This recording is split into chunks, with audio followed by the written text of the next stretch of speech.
এবার রমজানে ইফতারে তামাক লাগিয়ে দিন সবাইকে। ঘরে যদি মুড়ি থাকে তাহলে কিন্তু আপনি এমন মজাদার সুস্বাদু ইফতার আইটেমটি তৈরি করে ফেলতে পারবেন। এটা কোনো চায়না ভাবির রেসিপি না, এটা আমার সম্পূর্ণ রেসিপি এবং একদমই ইউনিক রেসিপি আপনাদের সাথে তুলে ধরবো।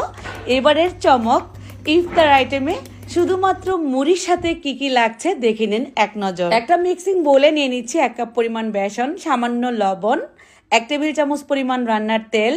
খুব ভালোভাবে তেলটাকে বেসনের সঙ্গে মিশিয়ে নিচ্ছি। দিয়ে দিচ্ছি আমি পরিমাণ মতো বাঁধাকপি, সামান্য গাজর কুচি, ধনিয়া পাতা কুচি, একটা কাঁচামরিচ কুচি। এখানে পছন্দ মতো আপনারা সবজিটা দিবেন, বেসনের উপর ডিপেন্ড করবে কতটুকু পরিমাণ সবজি লাগছে।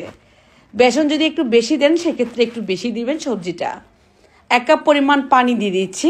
এখন চামচ দিয়ে ফেটিয়ে খুব ভালোভাবে ব্যাটারটা তৈরি করে নিতে হবে, যেমনটা করে আমরা বেগুনি তৈরি করি ঠিক তেমনই।